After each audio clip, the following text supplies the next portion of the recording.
आज के मुख्य समाचार। टाटा कंपनी का एयरबस प्रोजेक्ट को कैंसिल कर गुजरात के वडोदरा बनेगा। महाविकास आघाड़ी गठबंधन के 25 नेताओं के वर्गीकृत सुरक्षा कवर को हटाया।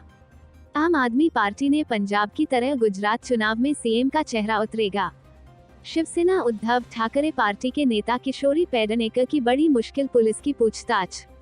मुंबई, महाराष्ट्र से एक कंपनी टाटा एयरबस ने अपने नागपुर में लगने वाले प्रोजेक्ट को कैंसिल कर गुजरात के वडोदरा में लगाने का फैसला किया है। टाटा के बाय बाय बोलने के बाद महाराष्ट्र में सियासत गर्मा गई है।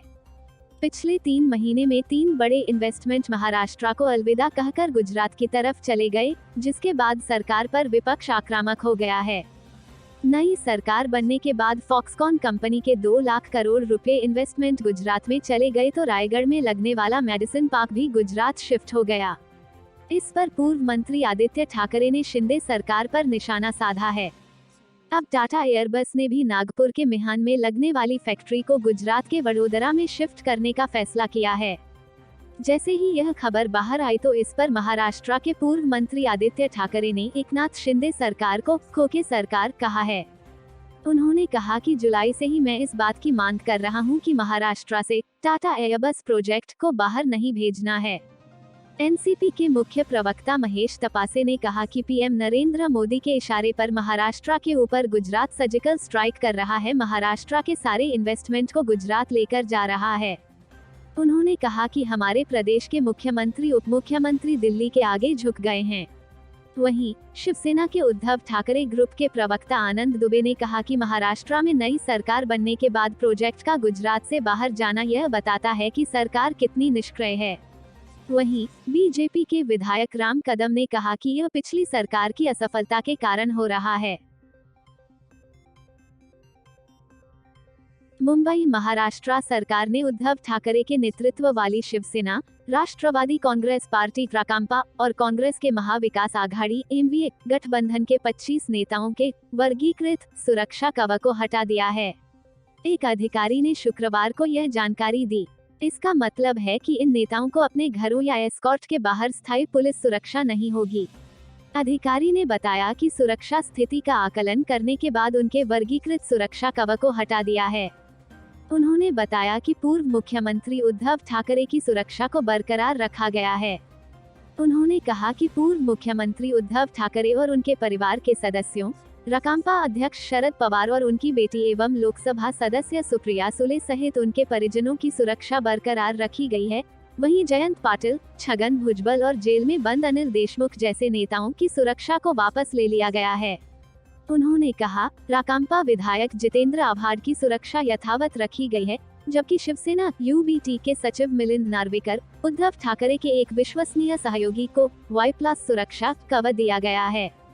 विधानसभा में विपक्ष के नेता अजित पवार और पूर्व गृह मंत्री दिलीप वलसे पाटिल दोनों राकांपा को Y+ एस्कॉर्ट दिया गया है। उन्होंने कहा कि नवाब मलिक, अनिल देशमुख, विजय वडेट्टीवार, बाला साहेब थोराट, नाना पटोले, भास्कर जाधव, सतेज पाटिल, धनंजय मुंडे, सुनील केदारे, नरहरी जिरवाल और वरुण सरदेसाई जैसे नेताओं के वर्गीकृत कवर को हटा दिया गया है। अधिकारी ने बताया कि कांग्रेस नेता अशोक चव्हाण और पृथ्वीराज चव्हाण, दोनों पूर्व मुख्यमंत्री, को Y श्रेणी की सुरक्षा प्रदान की गई है। गुजरात विधानसभा चुनाव के लिए आम आदमी पार्टी ने बड़ा दांव चला है। आम आदमी पार्टी ने अब पंजाब की तरह गुजरात चुनाव में भी अपने मुख्यमंत्री का चेहरा उतारने का फैसला किया है। इसके लिए आम आदमी पार्टी की गुजरात यूनिट ने मुख्यमंत्री के चेहरे के लिए गुजरात की जनता से सुझाव मांगे हैं। पंजाब में लैंडस्लाइड विक्ट्री से उत्साहित आम आदमी पार्टी गुजरात विधानसभा चुनाव आक्रामक होकर लड़ रही है। आम आदमी पार्टी ने जिस तरह पहले दिल्ली फिर पंजाब में सत्ता हासिल की, उस तरह से अब अरविंद केजरीवाल और उनके सभी खास सिपहसालार गुजरात में बीजेपी का गढ़ हिलाने की कोशिश में जुटे हैं।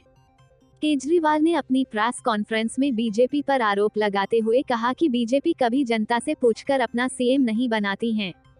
यहाँ के सीएम का नाम दिल्ली से तय होता है।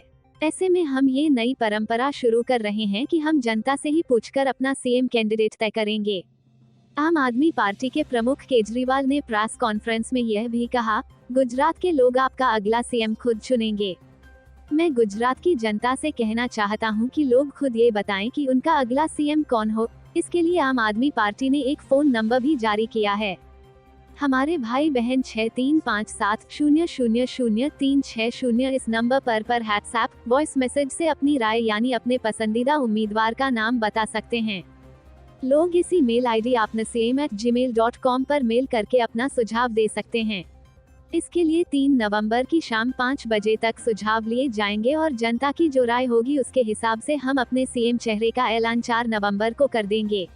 अरविंद केजरीवाल ने कहा, आप में कोई भी सीएम बनने के लालच से यहाँ पर नहीं आया है। लोग हमारी नीतियों से प्रभावित होकर जुड़ रहे हैं। ऐसे में लोग अपनी पसंद के किसी भी कैंडिडेट का नाम दे सकते हैं। मुंबई, महाराष्ट्र में उद्धव ठाकरे की सरकार गिरने के बाद उद्धव गुट के नेताओं की मुश्किलें कम नहीं हो रही हैं।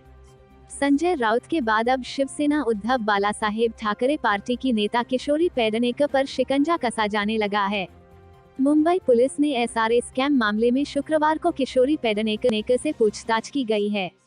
कल फिर से किशोरी पेडनेकर को पूछताछ के लिए मुंबई पुलिस ने बुलाया है। जानकारी के मुताबिक एसआरए घोटाले मामले में जून महीने में एफआईआर दर्ज हुई थी, लेकिन एफआईआर किशोरी पेडनेकर का नाम नहीं था। इस मामले में जांच के बाद 4 लोगों को पुलिस ने गिरफ्तार किया था, जिसमें एक मेयर किशोरी पेडनेकर का पड़ोसी और नजदीकी है, जबकि एक बीएमसी का कर्मचारी है, जिसने अपने स्टेटमेंट में मेयर का नाम लिया है। इस मामले में कुल 9 लोगों की शिकायत की गई थी, जिसमें आरोप लगाया गया कि लोगों से एसआरए का फ्लैट दिलाने के नाम पर पैसे लिए गए, लेकिन फ्लैट नहीं मिला। जिन 2 लोगों ने मेयर का नाम लिया है, उन्होंने इस बात का दावा किया कि 9 लोगों से लिए गए पैसे का कुछ हिस्सा किशोरी पेडनेकर को भी गया है। इन्हीं आरोप के चलते मुंबई पुलिस ने शुक्रवार को पहली बार किशोरी पेडनेकर को बुलाकर पूछताछ की। फ्लैट को लेकर उनसे कई सवाल पूछे गए। पुलिस ने उन्हें दोबारा पूछताछ के लिए बुलाया है। गौरतलब है कि महाराष्ट्र में उद्धव ठाकरे की शिवसेना सरकार गिरने के बाद उनके नेताओं की मुश्किलें लगातार बढ़ रही हैं। संजय राउत पहले ही जेल भेजे जा चुके हैं। इसके बाद किशोरी पेडनेकर की परेशानी भी बढ़ सकती है। Bureau report, Mumbai.